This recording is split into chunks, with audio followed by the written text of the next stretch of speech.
read what are enzymes. ठीक है, you already have a idea that what is enzyme.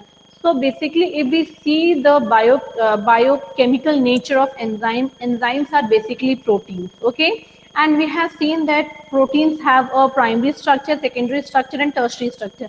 Similarly enzymes, since enzymes are made up of proteins and many more things, but the basic substance which is present in enzyme is a protein. Okay, so since enzymes have proteins in it, therefore enzymes have secondary and tertiary structures in them. In addition to protein, some inorganic substances may be added to it. Some organic substances are also present in it. Okay, so that we'll study later on. And according to the substances which are attached to the enzyme, they are also known by some other names. Okay, so there are different classification of enzymes, and there are variety of enzymes which are present in human body, which are present in animals and plants body, which have a particular function. Okay, and they also help as a catalyst. They act as a catalyst. Okay, so what are catalysts? Catalyst is any such substance which helps a reaction to occur, and afterwards it goes out, after the reaction is over, it goes out without being itself changed. Catalyst का काम क्या है? कोई भी दो substance, कोई भी तीन सब्सटेंस, उसको पास लेके आना, उनमें बॉन्ड फॉर्मेशन करना, उनकी रिएक्शंस करना, और खुद बाद में जब वो रिएक्शन हो जाती है तो वो बाहर निकल जाता है. ठीक है, विदाउट बीइंग इटसेल्फ चेंज. उसका जो कैटलिस्ट का जो साइज और जो शेप है वो कभी भी चेंज नहीं होता है. ठीक है, तो उसे क्या कहते हैं? Catalyst. Now when enzyme act as a catalyst, they are known as biocatalyst. क्या कहते हैं उन्हें? Biocatalyst. Okay, sometimes the enzyme, the nucleic acid, okay, nucleic acid हमने DNA और RNA पढ़ी थी ना. Sometimes nucleic acid also behave as a catalyst. Okay, so when nucleic acid behave as a catalyst, और आपको मैंने बताया था nucleic acid में जो sugar होता है, that is ribose sugar. Therefore if a nucleic acid act as an enzyme, it is known as ribozyme. क्या कहते हैं उसको?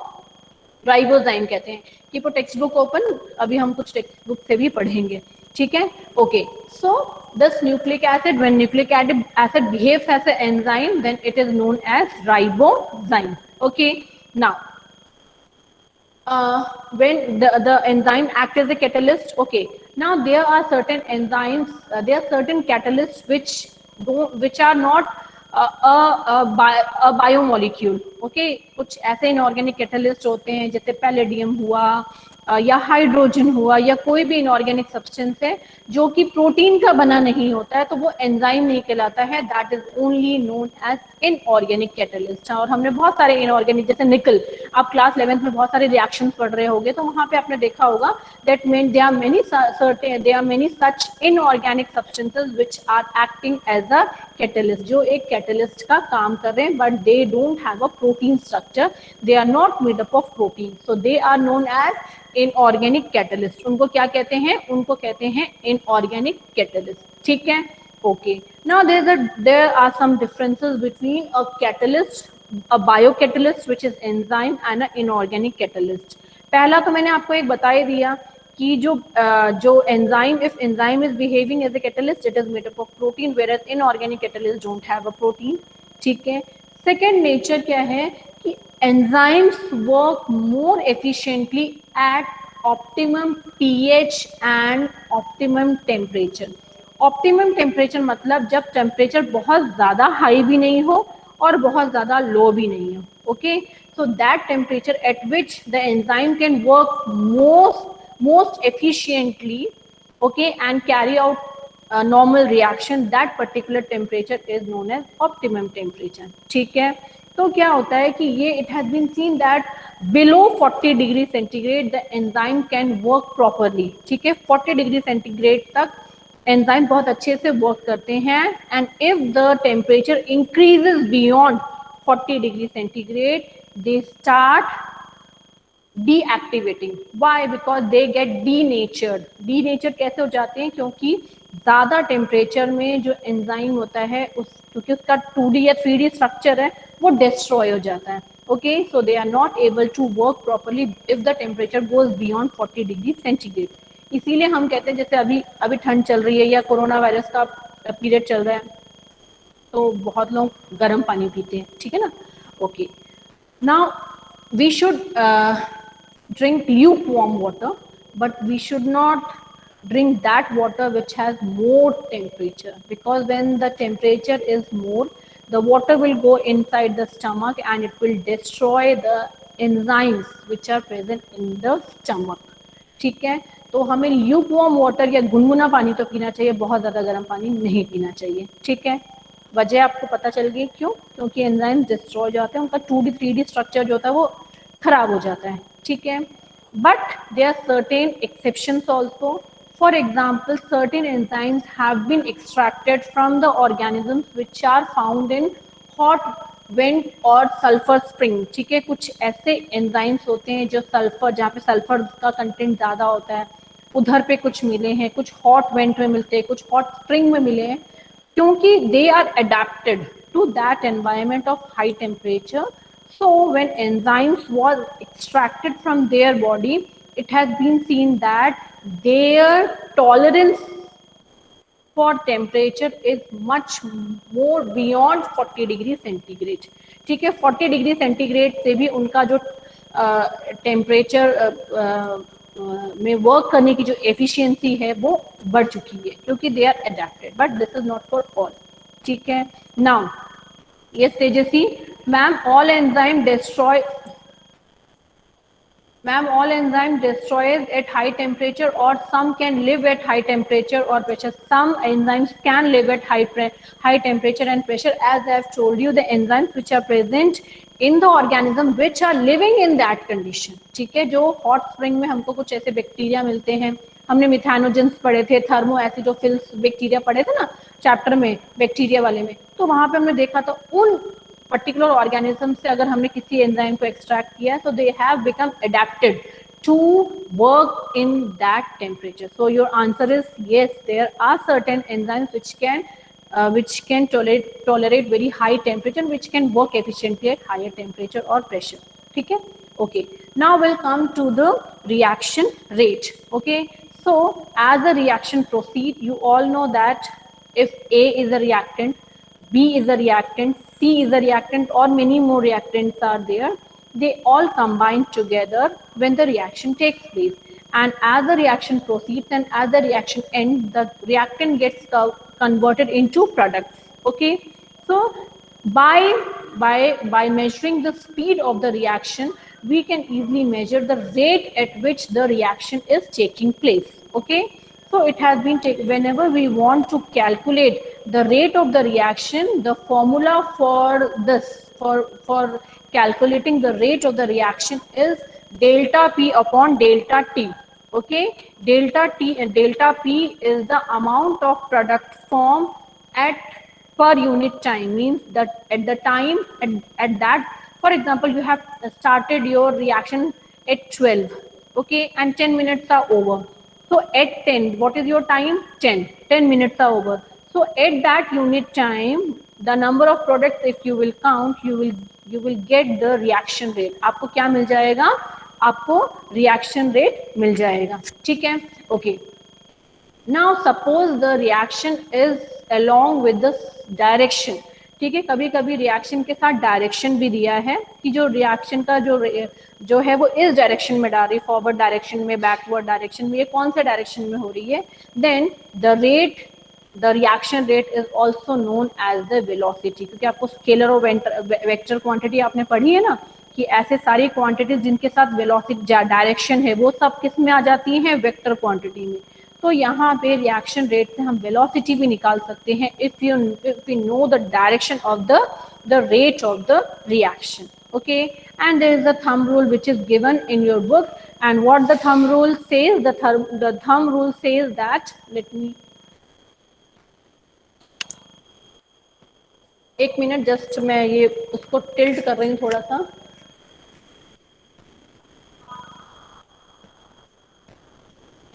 Okay, now I think you are able to see the board. Okay, so yes, okay, so what the thumb rule says, the thumb rule says that the rate of the reaction, it get doubled or it decreases by half जो reaction rate है वो double हो सकती है या वो half भी हो सकती है if there is any 10 degree change in the temperature in either of the direction।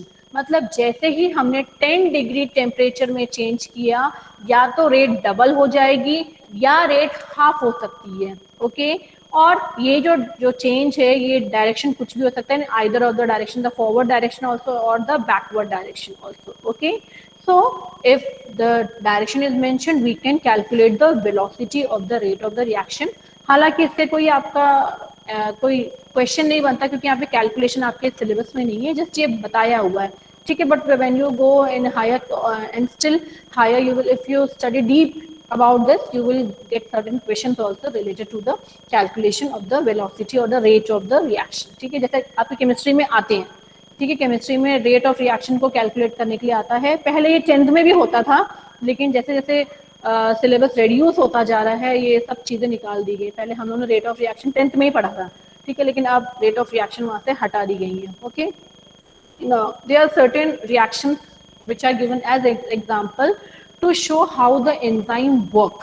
okay the first reaction which is given here, when carbon dioxide combines with water molecule। okay when carbon dioxide combines with water molecule H2CO3 is formed। okay this H2CO3 is carbonic acid। जब भी carbon dioxide water में dissolve हो जाती है, mix हो जाती है, तो एक एसिड बनती है जो कि इसको हम क्या कहते हैं, कार्बोनिक एसिड। और ये नॉर्मली फिनोमिनन कब होता है, एसिड रेन के टाइम पे। ठीक है, एसिड रेन में रेन के टाइम पे अगर environment में CO2 is there and if it is rain the CO2 mixes with the rain water and carbonic acid is formed, जिसको हम एसिड रेन कहते हैं। इसी तरह से सल्फ्यूरिक एसिड भी बन जाती है अगर SO2 एनवायरमेंट में H2O के साथ है, ठीक है, तो सल्फ्यूरिक एसिड बन जाती है, नाइट्रिक एसिड बन सकती है। ओके तो यहाँ पे एक एग्जांपल दिया हुआ है। अब यहाँ पे कंपैरिजन की हुई है कि if the reaction takes place in presence of enzyme और in absence of enzyme what will be the change in the number of products which are formed।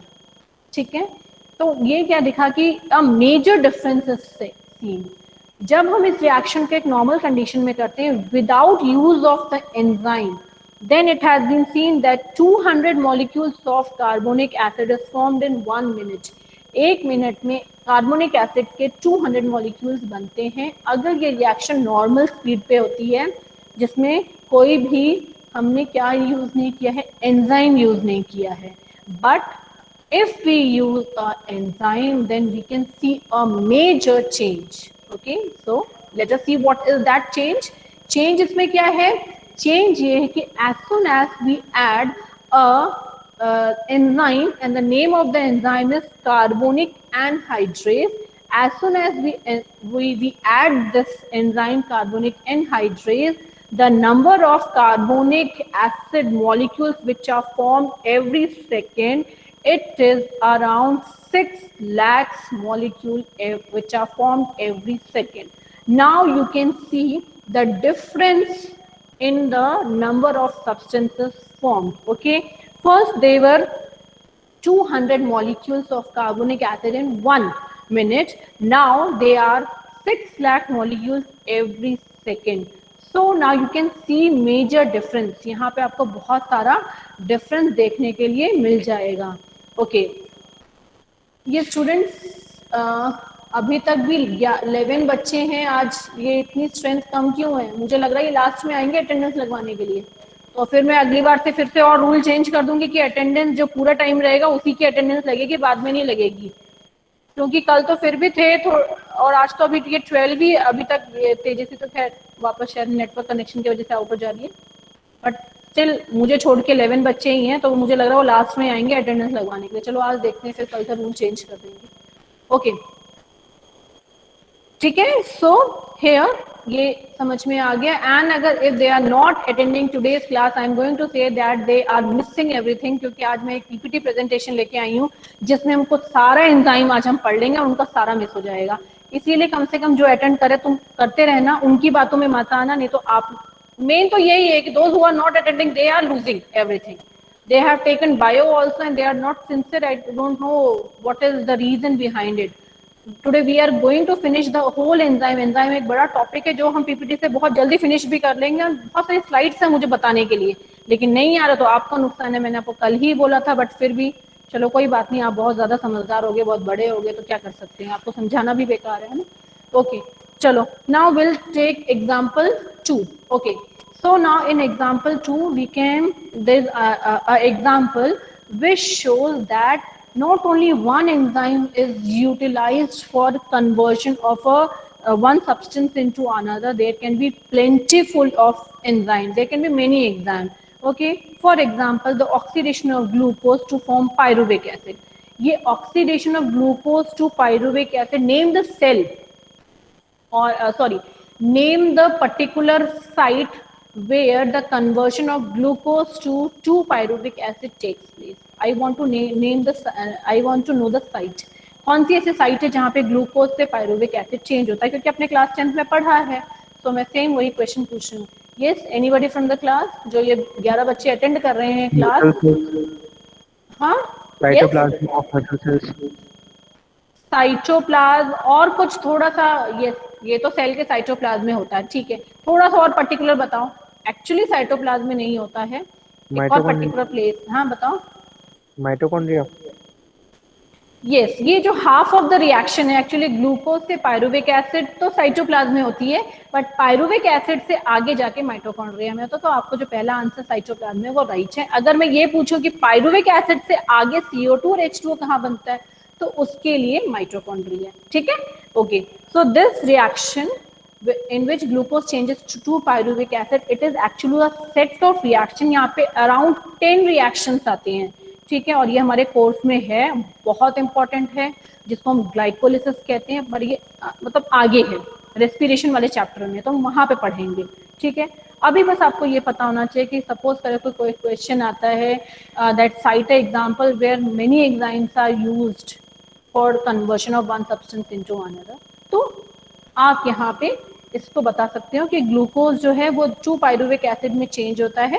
Glucose का ये फॉर्मूला, ग्लूकोज का ऑक्सीडेशन होता है तो definitely it will combine with oxygen, और यहाँ पे ये पायरुविक एसिड दी हुई है। ठीक है, और इसमें 10 reactions are there and 10 different enzymes are used।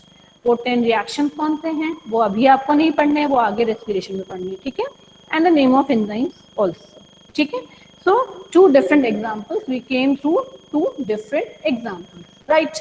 Now the next one is how an enzyme combines with another substance so that the reaction occurs। Okay, so actually what happens, the reactant which combines with the enzyme is known as substrate। What is substrate? Substrate is the reactant which combines with enzyme। Okay, enzyme gives a particular place to the substrate to join। enzyme एक particular place होती है जहाँ पे substrate आके जुड़ जाता है। ठीक है, और वहाँ पे reaction start हो जाता है। reaction start होने के पहले suppose this is enzyme and this is substrate। the substrate when attaches to the enzyme, a complex is formed and this complex is known as enzyme substrate complex।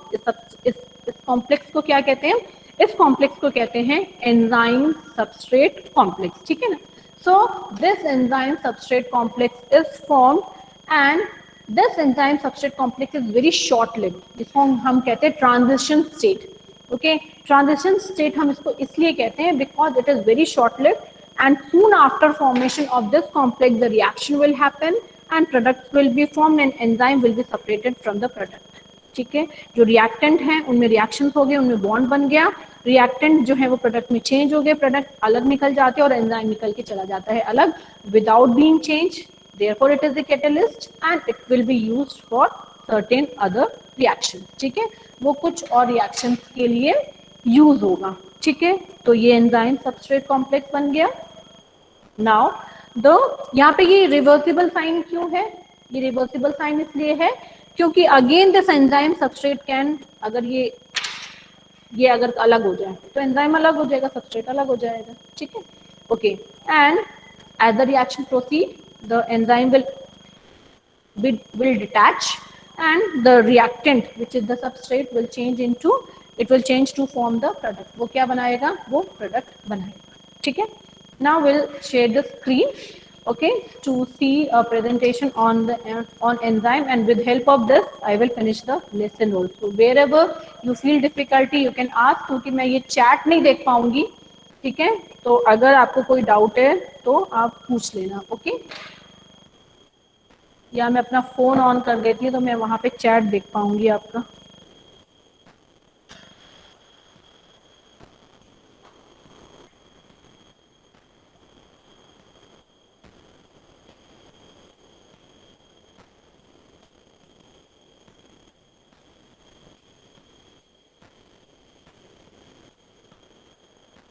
ये students, is the screen visible to you? Yes, ma'am. Okay, ठीक है. और मेरी आवाज आ रही है? Yes ma'am.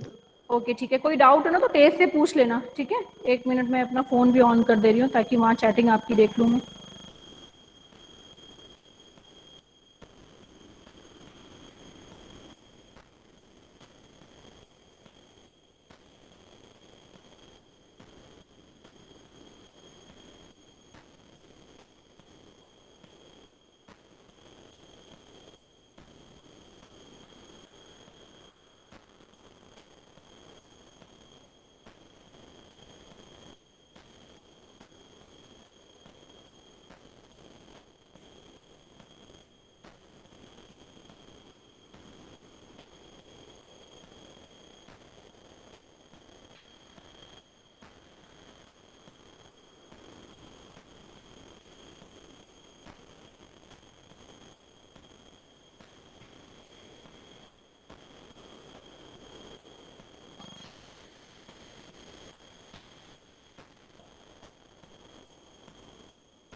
ये students, आवाज इको हो रही है?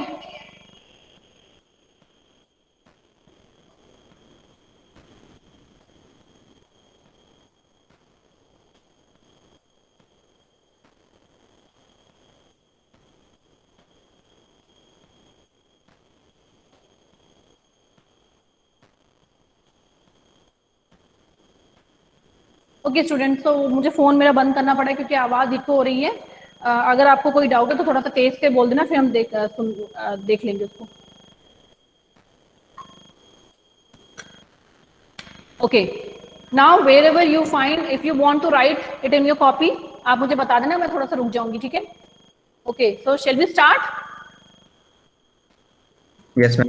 Okay, so this I have asked you to read about this anabolic process. Anabolic process में suppose these are the reactants, ये सारे reactants हैं, we have 4 reactants, they all will combine together, and sometimes energy is also needed. Sometimes every time slight amount of energy is needed so that the reactant will form the bond.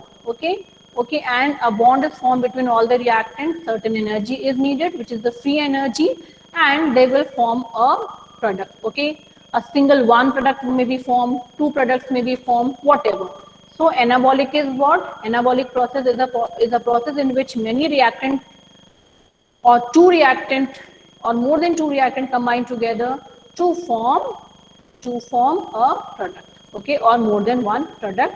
And anabolic process utilizes energy. ये आपको ये याद रखना है कि anabolic process जो है वो energy को utilize करता है. ठीक है. Now the next one is catabolic. Okay, so what happens in catabolic process? In catabolic process, a large molecule is broken down into smaller molecules. Since large molecule is broken down into smaller molecules, therefore the energy is released. Energy क्या होती है? Energy release होती है. ठीक है. Okay,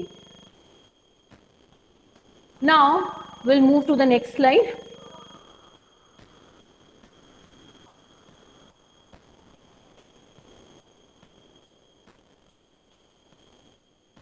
Okay, now here enzymes and activation energy. Okay, a substance that speeds up a chemical reaction, जो एक ऐसा substance जो एक केमिकल रिएक्शन की स्पीड को बढ़ा देता है, okay, that is known as what?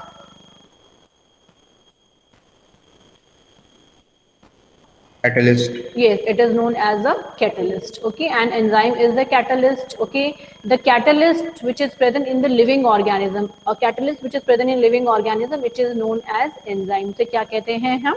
Enzyme. Enzymes basically क्या होते हैं? They are usually proteins. Okay, they can be RNA also. जैसे आपको मैंने बताया था कि जो enzymes है वो DNA, RNA भी हो सकते हैं. और उसके लिए क्या टर्म बताया था? If an enzyme is nucleic acid, then what it will be known as? Ribozymes. Yes, it is known as ribozyme. Very nice. Okay. Now, energy, the enzymes will perform the process of doing any chemical reaction, and for this, they need certain energy. Okay. So, activation energy is the energy which is needed by the reactant to start a reaction. Okay.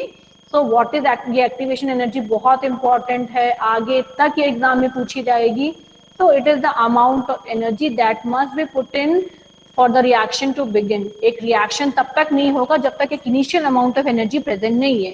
So activation energy is the minimum amount of energy which is needed so that the reaction could happen or could take place. Okay. Now this is the same graph which is given in your textbook. ठीक है, textbook में दिया है. Okay, G, this is the free energy. Now here यहाँ पे आपको पहले तो दो आपको वेरिएबल्स पढ़ने, दोनों एक्सेस पे, x एक्सेस और y एक्सेस पे.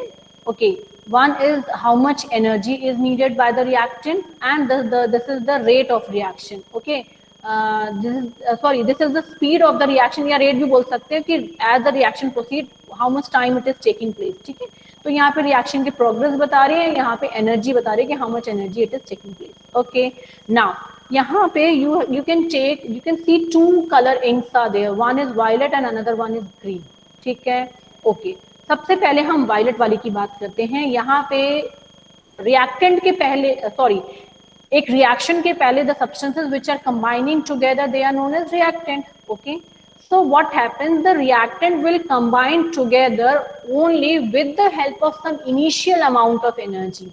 ठीक है, so the reaction will start with the utilization of activation energy. So activation energy, इतनी activation energy एक reactant को चाहिए, then only the reaction will proceed. यहाँ पे एक word आपके बुक में लिखा हुआ है, this is transition state. Transition state क्या होता है कि when the reactants have combined together and they have combined together with the enzyme. आज तक ये पॉसिबल नहीं हुआ कि हम ट्रांजिशन स्टेट की फोटोग्राफ ले पाए, मतलब कि उसको एक हम अलग कर सकें. वो इसलिए क्योंकि ट्रांजिशन स्टेट बहुत ही शॉर्ट लिव्ड होता है, बहुत कम टाइम के लिए रहता है, और जैसे ही सारे रिएक्टेंट कंबाइन होते हैं वो फटाफट प्रोडक्ट बना देते हैं. तो ये बहुत शॉर्ट लिव्ड, नैनो सेकेंड्स के लिए होता है. ठीक है, so this particular state where the reactants have combined together with the enzyme or without enzyme, this is known as the transition state. ठीक है, और ट्रांजिशन स्टेट होने के बाद soon the reactant will change into, ये जो आपकी line आ रही है, कौन सी, वायलेट लाइन, ये क्या है आपकी प्रोडक्ट के जो रिएक्टेंट से वो क्या बनाएंगे, प्रोडक्ट. ठीक है, सो एक्टिवेशन एनर्जी अगर हमें बतानी है तो यहाँ पे कितनी हुई, अनकैटलिस्ट रिएक्शन की, इसमें हमने कैटलिस्ट यूज नहीं किया, एंजाइम यूज नहीं किया है, तो इतनी, ये जो एरो आपका पहला एरो दिख रहा है, this is the activation energy which is used in a uncatalysed reaction, जहाँ पे हमने कैटलिस्ट को यूज नहीं किया है. ठीक है, now the second one where we are using a catalyst. देखो, एक्टिवेशन एनर्जी तो सबस्ट्रेट रिएक्टेंट यूज करेगा ही करेगा, लेकिन क्योंकि यहाँ पे कैटलिस्ट है तो कैटलिस्ट रिएक्शन की रेट को बढ़ा देता है, उसको एक एनर्जी भी उसकी रिएक्शन को रेट को बढ़ा देता है. So now the reactant don't need this much activation energy, उसको इतनी सारी एक्टिवेशन एनर्जी नहीं चाहिए, and the reactant will very soon the reactant will change into product. Okay, so only this much, the second one, only this much activation energy is needed for the catalyst reaction. So now here you can see the difference. जब एक अनकैटलिस्ट reaction था तब उसको कितनी energy चाहिए थी, और जब वो कैटलिस्ट रिएक्शन है तो उसको कितनी एनर्जी चाहिए. Okay, so this is a graph, और ये ग्राफ आपको बहुत अच्छे से समझना है और आगे जाके ये एग्जाम में आता भी है, तो आपको उसके बारे में एक्सप्लेन करना भी होता है, ठीक है। Moving to the next slide. Okay, now the active site. Active sites are particular places in the enzyme where the reactants or the substrate combine or where it bind. ठीक है, अगर ये मैं एक एंजाइम बना दूं तो एंजाइम, अगर सपोज करो ये एक एंजाइम है, इस एंजाइम के ऊपर यहाँ पे एक सबस्ट्रेट अटैच हो गया है, तो इस सबस्ट्रेट को मैं क्या बोलूंगी, इस सबस्ट्रेट को, ये तो है आपका रिएक्टेंट, ओके, और ये पर्टिकुलर जो प्लेस यहाँ पे बनी है ये क्या हो गई, एक्टिव साइट, ठीक है। तो दिस इज एक्टिव साइट। इसी तरह से अगर मैंने ऐसा बना दिया, सपोज करो ये ऐसा रिएक्शन है, ये एंजाइम है, उसके ऊपर जाके सबस्ट्रेट आपका ऐसे अटैच हो जाता है, तो ये जो पॉकेट बना है, this pocket is what, this pocket is the active site, okay. Now will move to the next slide. जहां आपको रुकना हो बता देना अगर आप लिख रहे हो तो, ठीक है, ओके। नाउ यहाँ पे आप ये लॉक इन की अभी मत देखो इधर पे, ये भी हम बाद में दोबारा पढ़ेंगे, जस्ट आपको यहाँ पे देखना है। Suppose this is the enzyme, ये एंजाइम है, यहाँ पे आप इसका शेप देख रहे हो ऐसा मैम, यस बोलो। what is the function of active site? Yes, we'll see here what is the function of active site. Okay, suppose this blue one is enzyme. Okay, ये blue one क्या है, enzyme है, and what is substrate? Two different substrates are there. One is blue in color, one is yellow in color. ठीक है. So now these substrate, they will find a particular place in the enzyme, so where they can join. अगर इन दोनों का आप shape देखो, ये नीचे से इस तरह से है, ये नीचे से वी शेप का है, अगर मैं इनको यहाँ पे जोड़ूं तो यहाँ पे क्या ये प्रॉपरली अरेंज हो पाएंगे? No. Active site give a proper site और a particular place where the substrate can join, where the substrate can bind together, ठीक है। अगर एंजाइम नहीं होगा तो सबस्ट्रेट आपस में कंबाइन तो करेंगे, but they need time, but when the enzyme is there in a definite, within a short time they get a particular place, वो वहाँ पे लॉक हो जाएंगे, यहाँ पे आगे फटाफट फिट हो गए, तो जैसे वो दोनों एक दूसरे को टच करेंगे सबस्ट्रेट, इनमें क्या शुरू हो जाएगी, इनमें बॉन्ड बन जाएगा और रिएक्शन स्टार्ट हो जाएगी, ठीक है। तो active site actually provides a particular place and a shape where the substrate can join and where the conditions to form the bond will take place, ठीक है। अब यहाँ पे जो आपका सेकंड बना, ये क्या बना है आपका, ये बन गया है आपका एंजाइम सबस्ट्रेट कॉम्प्लेक्स, मतलब जिसमें एंजाइम भी होता है, ये आपका एंजाइम हो गया और ये दोनों हो गए आपके सबस्ट्रेट, ठीक है।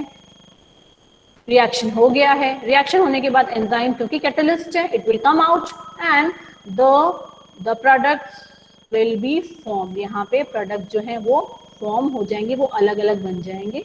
यहाँ पे इसका शेप हम कुछ अलग कर सकते थे या कलर भी अलग कर सकते थे, ताकि ये पता चल जाए कि ये रिएक्टेंट से अलग है, ठीक है, ओके। बट एक और चीज तो हुई है ना, यहाँ पे जो सबस्ट्रेट आए थे इसमें दोनों रिएक्टेंट क्या एक जैसे थे, और ये रिएक्शन होने के बाद ये सबस्ट्रेट टूट गया है और दो प्रोडक्ट बनाया है, तो ये रिएक्शन हो गई है, ठीक है। तो ये ब्रेकिंग का प्रोसेस था यहाँ पे। Now will move to the next slide. This is the lock in key, okay, जो मैं आपको डायग्राम बता रही थी ना, यहाँ पे देखो एक्टिव साइट कौन सी है इस एंजाइम की, ये वाली रेड एंजाइम है, ब्लू क्या है, सबस्ट्रेट है, इस सबस्ट्रेट को एक्टिव साइट ने जगह दे दी, तो यहाँ पे जाके it has fit into it. Now when it has fit, what is form, enzyme substrate complex. This is what, this is the lock in की मॉडल, बहुत फेमस मॉडल लॉक इन की, जैसे एक की में, सॉरी एक लॉक में की फिट होती है और की और लॉक खुल जाता है, उसी तरह से यहाँ पे भी है। आपकी कीज में बताओ कौन सा होगा, लॉक कौन सा होगा, यस बच्चों बताओ। की सबस्ट्रेट होगी और लॉक है आपका एंजाइम, वेरी नाइस, ओके, ठीक है। तो ये आपका एंजाइम सबस्ट्रेट कॉम्प्लेक्स, और मैंने ये जो एंजाइम सबस्ट्रेट कॉम्प्लेक्स होता है ये बनेगा क्या, ट्रांजिशन स्टेट, यहाँ पे आएगी इसका ट्रांजिशन स्टेट जो मैंने आपको बताया था, और ये बहुत ही क्या होता है, शॉर्ट लिव्ड, ठीक है। Now the next one is induced fit model, ये जो लॉक इन की मॉडल ये फिशन ने दिया था, इंड्यूस्ड फिट मॉडल दिया था पोशलैंड ने, ओके। अब ये क्या बताता है, इसमें ये बताता है कि sometimes the substrate has a particular place to join, यहाँ पे इसके पास पर्टिकुलर प्लेस है ज्वाइन करने के लिए, क्या होता है कि इंड्यूस्ड फिट में sometimes the enzyme changes its shape for some time. ये एंजाइम क्योंकि प्रोटीन का बना है तो उसका 3D स्ट्रक्चर थोड़ा सा टिल्ट हो सकता है। तो when the substrate join pair after joining the shape slightly changes. Okay, so the shape slightly, और ये एंजाइम क्या करता है, या ये एंजाइम सबस्ट्रेट का शेप चेंज करता था, क्योंकि यहाँ पे सबस्ट्रेट आया था स्क्वायर, लेकिन यहाँ पे जब ये बाइंड हुआ है तो उसका शेप कैसा हो गया, इसका शेप हो गया है आपका स्लाइटली, हम रेक्टेंगल बोलेंगे इसको, रोम्बस, ठीक है।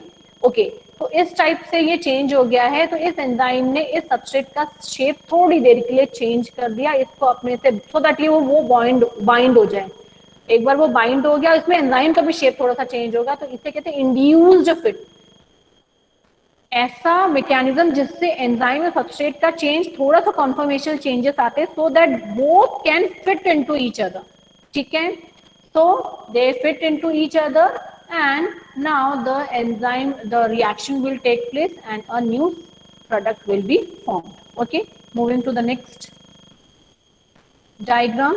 Okay, यहाँ पे ये एक नॉर्मल रिएक्शन है, दिस इज नॉर्मल रिएक्शन। ये एक्टिव साइट है, सबस्ट्रेट आया, ज्वाइन हुआ, ये सबस्ट्रेट ज्वाइन हो गया, ये एंजाइम सबस्ट्रेट कॉम्प्लेक्स बन गया, और उसके बाद प्रोडक्ट रिलीज हो गए, ठीक है। Now that inhibitors also, inhibitor का ऐसे नॉर्मल इंग्लिश लैंग्वेज में क्या मतलब होता है, इनहिबिटर का मतलब होता है कि कोई भी अगर किसी चीज को रोक दे तो वो इनहिबिट मतलब रोकना, ठीक है। तो sometimes there are certain substances,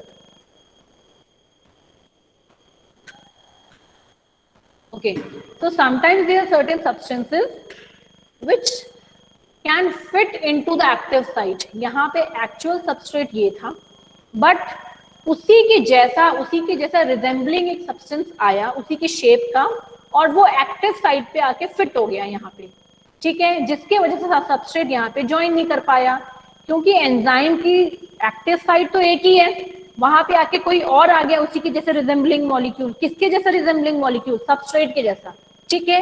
so now the active site is blocked, when the active site is blocked the substrate can not bind here and therefore the reaction will not take place, and this type of inhibition is known as competitive inhibition, and the inhibitor will be known as competitive inhibitor. Okay, now the next one is non competitive inhibitor। यहाँ पे active site जो थी वहां पे आके substrate join हो गया, और एक इनहिबिटर है लेकिन उसका शेप अलग है, वो राउंड था, वो वी शेप का नहीं था, तो वो आके एंजाइम से कहीं और जाके स्टिक हो गया, ठीक है। लेकिन सबस्ट्रेट को तो कोई फर्क नहीं पड़ा, सबस्ट्रेट आया और वो एक्टिव साइट पे आके जुड़ गया। Therefore this type of inhibition is known as non competitive. यहाँ पे साइट के लिए कोई कॉम्पिटिशन नहीं हुआ, और यहाँ पे इस साइट के लिए दो के बीच में कॉम्पिटिशन था, सबस्ट्रेट के बीच में और इनहिबिटर के बीच में, जिसमें इनहिबिटर जीत गया क्योंकि वो पहले आके बाइंड हो गया है, तो ये रिएक्शन नहीं हुई।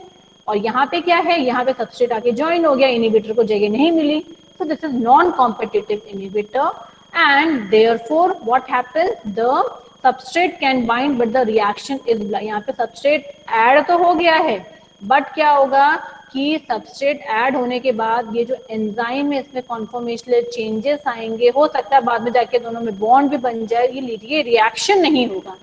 दोनों ही केसेस में आपकी रिएक्शन नहीं होंगी, बट यहाँ पे इनहिबिटर्स को हम कहते हैं नॉन कॉम्पिटिटिव, जो कि किसी और साइट पे जाके ऐड होगा, और यहाँ पे हम कहेंगे कॉम्पिटिटिव इनहिबिटर, जहाँ पे उसी पर्टिकुलर साइट पे आके इनहिबिटर ज्वाइन होगा जहाँ पे नॉर्मल एक सबस्ट्रेट को आना था, ठीक है। So one is competitive inhibitor, the another one is non competitive inhibitor. Moving to the next slide. Yes, these are certain, इनको हम लास्ट में लेंगे। Yes, okay, this is the action of temperature, pH and substrate concentration on the activity of enzyme, ठीक है। Okay, अब कितने बच्चे हैं क्लास में इस समय?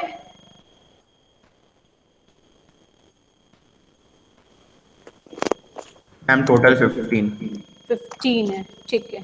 ओके, और टाइम है आपका, टाइम 12:46, ठीक है। ओके, नाउ अब क्या है, मैंने आपको ऑप्टिमम टेम्परेचर बताया था, ये है आपको ऑप्टिमम टेम्परेचर, दिस वन।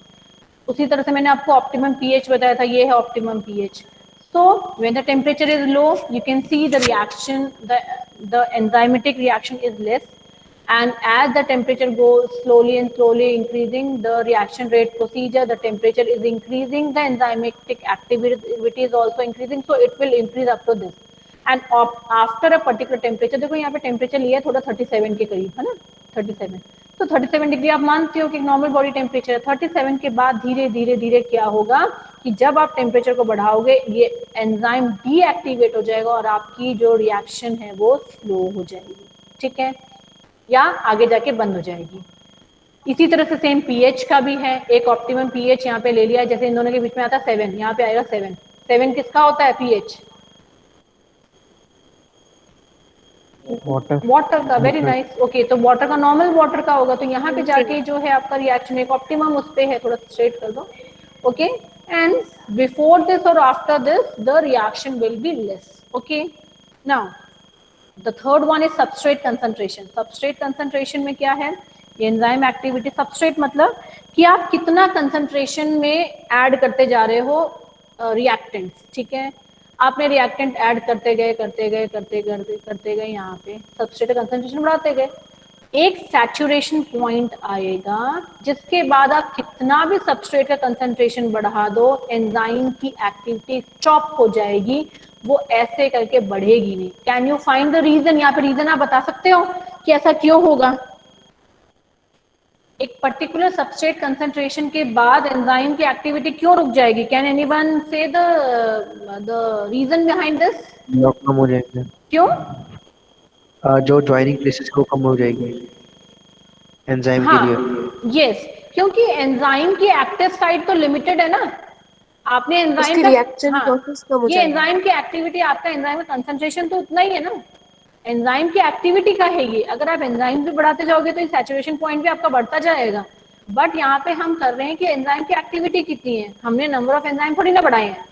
और अगर आपका एंजाइम ऐसा था जो मैंने आपको बताया कि ये आपका पर्टिकुलर एंजाइम है, तो उसका तो जो एक्टिव साइट है वो तो इतनी पर्टिकुलर जगह है ना, और वो तो ऑलरेडी सबस्ट्रेट ने ले ली है, तो एक्टिव साइट आप जितना भी आप सबस्ट्रेट बढ़ाओगे एक्टिव साइट तो फिनिश हो गई, तो एक सैचुरेशन आ जाएगा, उसके बियॉन्ड एंजाइम की एक्टिविटी नहीं बढ़ेगी, ठीक है। Now will move to the next slide. Okay, ये भी है आपके उसमें बुक में,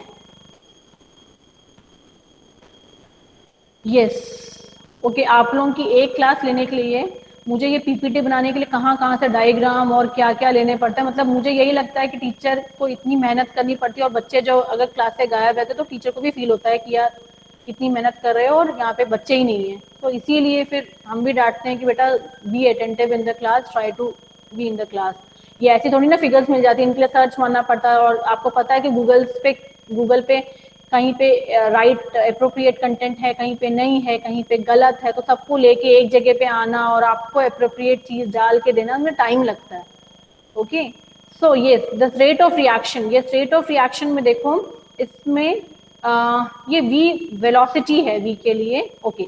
यहाँ पे अब क्या दिया है कि ये मैक्सिमम वेलोसिटी है, और यहाँ पे ये सबस्ट्रेट का कंसंट्रेशन, सबस्ट्रेट को जैसे इन्होंने बोला है कि m इसकी कंसंट्रेशन हम मोलैरिटी में निकालते हैं ना, मोलर मास, ओके, तो ये कंसंट्रेशन है। अब यहाँ पे ये बताया है कि इस पॉइंट पे तो सबसे ज्यादा वेलोसिटी होगी, इस पॉइंट पे यहाँ पे, ठीक है, ये आपका, और थोड़ा सा और बढ़ा देंगे, ये ढीला हो जा रहा है, एक मिनट, ये थोड़ा सा ऊपर जाना चाहिए यहाँ पे, ठीक है।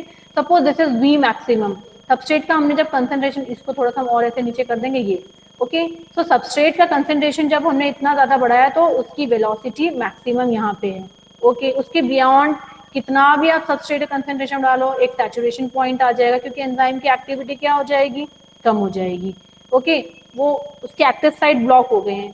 यहाँ पे ये v/2 क्या है, ये हाफ है, अगर सबस्ट्रेट का कंसंट्रेशन हमने हाफ कर दिया तो वेलोसिटी भी क्या हो गई, हाफ हो गई। ये बताने के लिए जैसे जैसे आपने सबस्ट्रेट का कंसंट्रेशन बढ़ाया, वेलोसिटी मैक्सिमम पे गई, उसके बाद सैचुरेशन आ जाएगा यहाँ पे, और आपने अगर सबस्ट्रेट कंसंट्रेशन हाफ कर दिया तो आपकी वेलोसिटी भी क्या हो जाएगी, हाफ हो जाएगी, ठीक है। तो this is the rate of reaction. Now here this is the classification of enzyme, ये आप अपनी कॉपी में बना लो, एक बार मैं पानी पी लेती हूँ, just make it in your copy, और आज चाहे कितना भी टाइम लगेगा, मेरी क्लास अगर 1 बजे भी हो जाएगी, मैं इसको खत्म करके ही जाऊंगी ताकि ये लेसन खत्म हो जाए।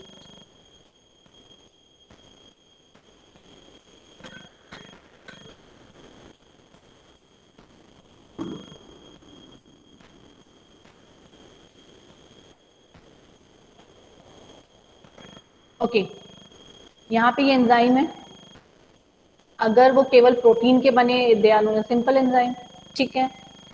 Now the enzyme is known as a holoenzyme if it has a protein and a non-protein part, ठीक है। तो क्या हम एंजाइम को कहेंगे, we call it as a holoenzyme, ठीक है।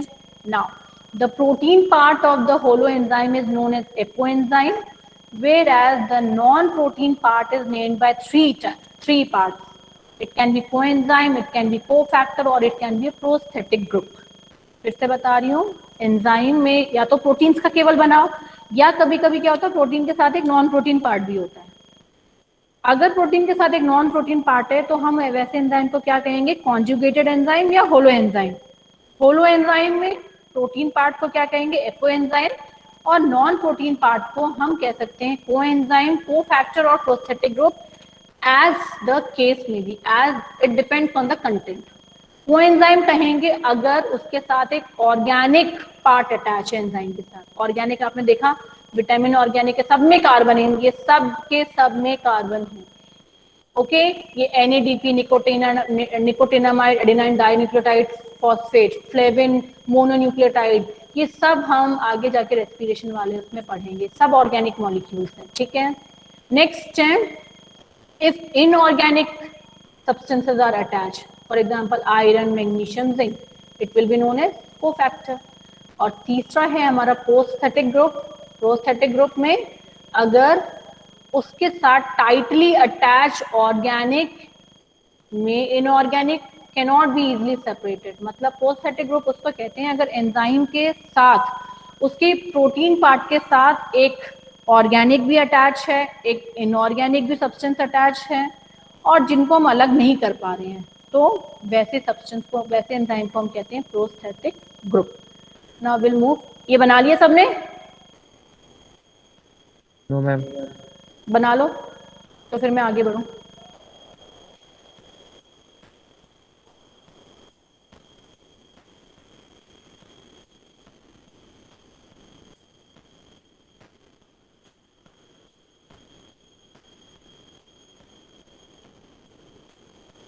Okay, should I move? Yes ma'am. ठीक है, ये एक ही बच्चा बोलता रहता है, दूसरे भी बना रहे हैं कि वो एक ही बना रहा है? मैम बना दिया। बना दिया, बहुत अच्छा किया। पीछे वाली स्लाइड रह गई थी ना, 1 मिनट, हाँ ये वाली रह गई थी दोनों, ठीक है। 1 मिनट, ये वाली रह गई थी। ये these are the classification of enzymes. Enzymes को क्लासिफाई कैसे किया जाता है, अभी तो ये पॉसिबल नहीं कि आप लिखोगे इसको, इस पूरे पीपीटी को डाल दूं क्या मैं गूगल क्लासरूम में, बताओ? हम साथ में पहली वाली भी डाल दो। हाँ, हम पहली वाली भी डाल दोगे क्या, वो आप न्यूक्लिक एसिड वाली? अच्छा ठीक है, ओके। क्योंकि अभी इतना सारा पॉसिबल नहीं है आपके लिए लिखना, ठीक है, तो अभी समझ लो फिर देखती हूँ मैं। यस, अब अभी तो मेन आपका फोकस होना चाहिए समझने पे, ठीक है, ओके। हाइड्रोलेसिस, हाइड्रोलाइटिक एंजाइम होता है, ओके। यहाँ पे एग्जांपल दिए हैं लाइपेज और प्रोटीएज। इस हाइड्रोलाइसिस मतलब क्या होता है, ये आपको इसकी नेक्स्ट स्लाइड में दिखेगा, ये वाली, ठीक है। यहाँ देखो हाइड्रोलाइज मतलब यहाँ पे मेन का मतलब यहाँ पे, इसलिए मैंने ये स्लाइड मुझे बहुत अच्छी लगी तो मैंने इसको लिया आपको ये बताने के लिए, इससे बहुत अच्छे से समझ में आएगा कि कौन से एंजाइम्स को हम हाइड्रोलाइसिस कहते हैं या कौन से एंजाइम को हम ट्रांसफेरेसिस कहते हैं। तो इसके पहले वाला एक बार समझ लो, फिर हम इस पे आएंगे। आइसोमरेज, आपने आइसोमेरिज्म पढ़ी हुई है ना, कि कोई भी कंपाउंड अगर उसके 2 स्ट्रक्चर्स होते हैं तो हमें उसको आइसोमर्स कहते हैं, ओके। तो ऐसे एंजाइम जो आइसोमर्स की रिएक्शन को कैटालाइज करते हैं, they are known as isomerase, ठीक है। तो उसमें एटम्स का जस्ट रीअरेंजमेंट हो जाता है, 6th पोजीशन से कार्बन एटम से 5th पे आ गया या 4th पे आ गया कोई एटम, तो दैट इज आइसोमर, ओके। यहाँ पे ये एग्जांपल दिया हुआ है। देन लाइस क्या होता है, लाइसिस हमेशा एक होता है ब्रेक करना, ठीक है। splitting chemicals into smaller parts without using water. अगर हम water के बिना किसी भी substance को break कर रहे हैं, ऐसे सारे reaction में जो enzyme use होते हैं उसको lyase कहते हैं. ठीक है, एग्जाम्पल यहाँ पे दिया हुआ है. नेक्स्ट ऑक्सीरिडक्टेज. आपने ऑक्सीडेशन रिडक्शन पढ़ा है 10th क्लास में. तो उसमें क्या होते हैं, इलेक्ट्रॉन ट्रांसफर होते हैं एक रिएक्टेंट से दूसरे रिएक्टेंट में. तो ऐसे सारे रिएक्शंस में जो एंजाइम्स यूज होते हैं they are known as oxidoreductase. Okay, the next one is synthetase. Synthetase जहाँ सिंथेसिस हो रही है, जहाँ ज्वाइनिंग हो रही है. ठीक है, तो joining of two molecules by the formation of new bonds, जहाँ पे एनाबॉलिक प्रोसेस है.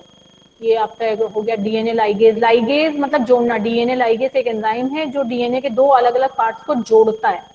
ठीक है, इसी तरह से पॉलीमेरेज चेन रिएक्शन आप 12th में पढ़ोगे, वहां पे डीएनए जो यूज होता है उसके लिए इस पर्टिकुलर रिएक्शन को एक एंजाइम कैटालाइज करता है व्हिच इज डीएनए पॉलीमेरेज. ठीक है, then next is transferase. Transferase means जो ट्रांसफर करता है. Moving of a functional group from one molecule to another. अगर पूरे फंक्शनल ग्रुप को एक रिएक्टेंट से उठा के दूसरे रिएक्टेंट पे डाल दिया तो ऐसे एंजाइम्स को हम क्या कहते हैं, ट्रांसफरेज. और यहाँ पे एग्जांपल आपका दिया है काइनेज एंड ट्रांसएमिनेज. ठीक है, so I will move to the last slide. ये है आपकी लास्ट स्लाइड. यहाँ पे आपको इजीली समझ में आ जाएगा ए प्लस बी के कंसर्न में. ठीक है, ऑक्सीरिडक्टेज मैंने आपको बताया इलेक्ट्रॉन एक रिएक्टेंट से दूसरे में ट्रांसफर हो गया. यहाँ पे ए माइनस था, यहाँ पे ए प्लस हो गया. बी प्लस था, यहाँ बी माइनस हो गया. ठीक है, ट्रांसफरेज जो ट्रांसफर करता है, पहले बॉन्ड बना था ए और बी के बीच में. Now you can see bond यहाँ पे किसके बीच में बन गया, बी एंड सी के बीच में, प्रोडक्ट्स में. ठीक है, हाइड्रोलिसिस में क्या हुआ, hydrolysis is a particular reaction, is a particular enzyme which is used in the reaction where water is used. ठीक है, तो ए और बीच में बॉन्ड है और ये बॉन्ड ब्रेक हो जाता है by the use of water and a bond is form between A and hydrogen and B and the OH which is remain. ठीक है, the next one is lyase. Lyase, okay, यहाँ पे XY substance है, X का bond A के साथ है, Y का बॉन्ड B के साथ है. ठीक है, अब आपने देखा क्या कि A और B के बीच में यहाँ पे सिंगल बॉन्ड है, बट A और B के बीच में नंबर ऑफ बॉन्ड्स कितने बन जाएंगे, डबल. ठीक है, और ये XY ये अपने में आपस में दोनों बॉन्ड बना देंगे और ये यहाँ पे चलेंगे. और next one is isomerase. Isomerase मैंने आपको बताया था, बस कार्बन एटम की पोजीशन चेंज होती है वहां पे फंक्शनल ग्रुप्स की. ठीक है ना, तो यहाँ पे ये ए से एक्स अटैच था, बी से वाई था, अब ए के ऊपर वाई आ गया और बी के ऊपर एक्स चला गया. ठीक है, और लास्ट में लाइगेजेस, ए प्लस बी गिव्स. और ये लाइगेज में क्या, ए और बी दोनों अलग अलग रिएक्टेंट्स है, अगर इन दोनों के बीच में बॉन्ड बन जाता है तो ये क्या है, ligase. Okay, so students will return to the screen. Rest all the slides are over.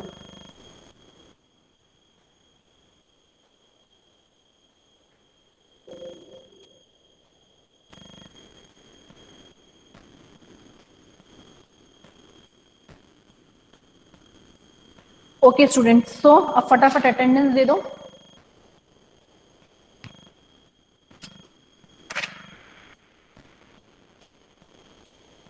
Yes. Attendance से एक Tejaswi, are you there? Yes, ma'am.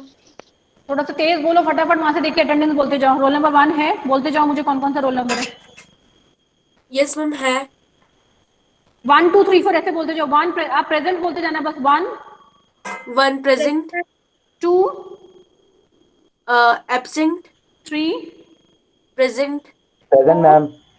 Okay Present. ठीक है. Present. ऐसा करो बच्चों को ही बोलने दे, कोई बात नहीं. तेजी से रुक जाओ, बच्चों को बोलने दे. Yes 4 present ma'am. 5 6 6 present ma'am. 7 Present, ma'am. 8 8 नहीं होगा, 9 भी नहीं होगा, ये कभी नहीं आते हैं. 10 Present, ma'am. 11 12 दिव्यांशु है. Present ma'am 12. 12 के बाद 13 14 बीच में सब गायब है. कहाँ, 18 है ना. Present ma'am. 18 प्रतिभा 20 प्रेजेंट मैम. हाँ यस देख रही हूँ. ये कहाँ पहुंच गया, एक मिनट रुको.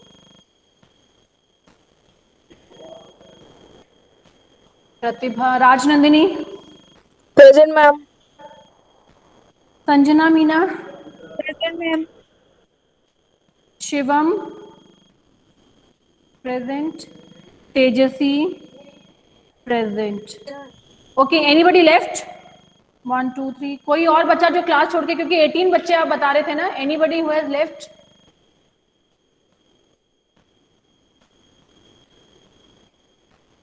ये आपके नॉलेज में कोई और बच्चा है जो अभी क्लास छोड़ के गया है?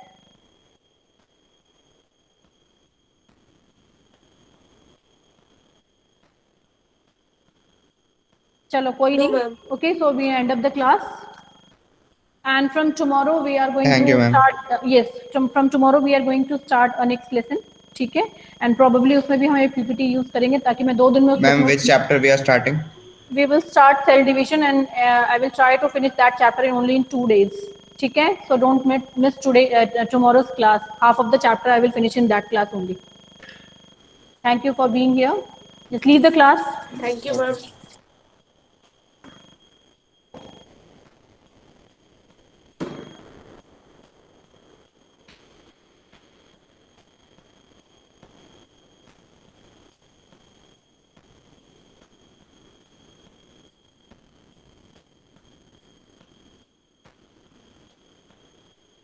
Yes, leave the meeting. 26 Shivam, आपकी अटेंडेंस लगा दी थी मैंने? 26 लगा दी थी।